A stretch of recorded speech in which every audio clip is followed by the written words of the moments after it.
Welcome to online biology revision class for 9th class Hindi medium student. So ये class बच्चों आपके examination के revision के तौर पर रखी गई है और हम इस पे कुछ बात करेंगे। देखिए, सबसे पहले मैं आप लोगों को ये बता दूं, कोशिका जीवन की इकाई, ये चैप्टर आपके में आने वाला है, जीवन की इकाई। अब इस चैप्टर को सबसे पहले तो हमें अच्छे से समझना चाहिए, है ना, कि क्या क्या चीजें हैं। ठीक, इसके अंतर्गत कोशिका पहले है क्या, ठीक है, कोशिका, और सही मानने में रखूं तो कोशिका सिद्धांत, ये हमें पता होना चाहिए, है ना। कोशिका और कोशिका सिद्धांत क्या है? तो कोशिका भैया जीवों की संरचनात्मक और क्रियात्मक इकाई है, ये तो हम लोग जानते ही हैं।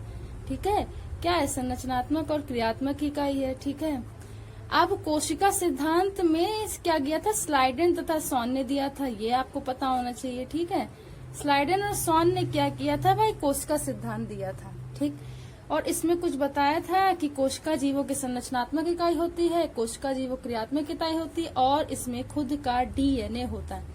ये चीज उन्होंने बताई थी। अब कोशिका के अंदर पाए जाने वाले जितने भी कोशिका अंगक हैं, उनका हमें उनकी क्या अंगक हमने बहुत अच्छे से पढ़ाया और आप लोगों ने बहुत अच्छे से रिवीजन भी किया है, ये मैं जानती हूँ। ठीक, आपको माइटोकॉन्ड्रिया के बारे में पता होना चाहिए। ठीक है, कि माइटोकॉन्ड्रिया क्या होता है भाई? कोशिका का ऊर्जा गृह होता है, ये बात आपको पता होनी चाहिए, है ना। इसकी स्ट्रक्चर आपको पता होना चाहिए। ठीक है, देखिए, कंटेंट आपको पूरा याद करना है। ठीक है, कंटेंट का मतलब होता है थ्योरी, आपको पूरी याद करनी है। ठीक है, उसमें कोई नहीं वो है, लेकिन कुछ चीजें ऐसी होती हैं जो हमने आपसे हमेशा पूछी, हमेशा रिवाइज कराएंगे। कोशिका का ऊर्जा गृह इसे कहते हैं, इसकी संरचना आपको पता होनी चाहिए। ठीक, क्रिस्टी क्या होता है ये पता होना चाहिए। ठीक है, तो फिंगर लाइक प्रोजेक्शन होता है, उसे हम लोग क्या बोलते हैं?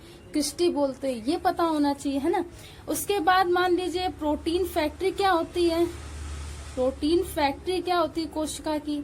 तो भाई ये होती है राइबोसोम, राइबोसोम। ठीक, अच्छा, उसके बाद आत्महत्या की थैली क्या होती है? आत्महत्या की थैली क्या होती है? तो आत्महत्या की थैली होती है लाइसोसोम। ये सारी चीजें हमने आपसे खूब पूछी हैं, खूब बताई है आप लोगों ने, लाइसोसोम। ठीक, उसके बाद अगर मैं बात करूं तो जैसे मान लीजिए आपसे पूछ लिया जाए कोशिका का ट्रैफिक पुलिस किसे कहते हैं, है ना, कोशिका का ट्रैफिक पुलिस। तो कोशिका का ट्रैफिक पुलिस क्या होता है भाई? गोल्जी बॉडी होती है, गोल्जी बॉडी होती है। ठीक, ये याद रखेंगे। 70 प्रकार का राइबोसोम प्रोकैरियोट, प्रोकैरियोटिक कोशिका के लिए होता है। ठीक है, ये बात याद रखोगे हमेशा।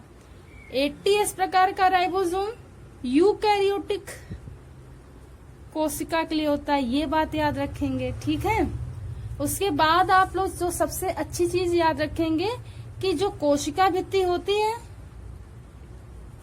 कोशिका भित्ति होती है वो पादप में पाई जाती है। ठीक, किसकी बनी होती है? सेल्यूलोज की बनी होती है, ये बात याद रखेंगे। किसकी बनी होती है? सेल्यूलोज की। कोशिका भित्ति जंतुओं में नहीं पाई जाती है, जंतुओं में ये नहीं पाई जाती है, ये बात याद रखेंगे। उसके बाद नेक्स्ट पॉइंट आप लोग क्या याद रखेंगे? नेक्स्ट पॉइंट आपको ये याद रखना है कि सेंट्रियोल, सेंट्रियोल जो होता है, सेंट्रियोल, ठीक है, यह सिर्फ और सिर्फ एनिमल में पाया जाता है। सेंट्रियोल किसमें पाया जाएगा? एनिमल में पाया जाएगा। कोशिका का रेगुलेटर चैम्बर, रेगुलेटर चैम्बर या नियंत्रक कक्ष किसे कहते हैं, ये आपको पता होना चाहिए। ठीक है, तो वो क्या होता है बेटा? केंद्रक। वो क्या होता है? केंद्रक। केंद्रक के चारों ओर पाई जाने वाली झिल्ली का नाम होता है केंद्रक आवरण। केंद्रक के चारों ओर पाई जाने वाली झिल्ली का नाम क्या होता है? केंद्रक आवरण। ये बात याद होनी चाहिए, है ना। तो कुल मिलाकर के आपको जितने सेल ऑर्गेनेल्स यानी कि जितने कोशिका अंगक पढ़ाए गए हैं उसे आपको अच्छे से पढ़ना है, उसका स्पेसिफिक या जो विशेष कार्य हैं वो याद करने हैं। ठीक है, उसकी संरचना को याद करना है। ठीक, और साथ ही साथ इसके कार्य क्या हैं वो याद रखने हैं। ठीक है, तो ऐसे अगर आप तैयारी करेंगे तो आपकी क्या होगी? तैयार अच्छे से होगा। ठीक है, क्वेश्चन को हल कर लिए जाएंगे। सो ये मेरी तरफ से कुछ ओवरव्यू है आपका। आप चाहे तो इसका अच्छे से पढ़ सकते हैं, स्क्रीनशॉट ले सकते हैं और ध्यान से चीजों को समझ सकते हैं। तो thanks to all student to watch this.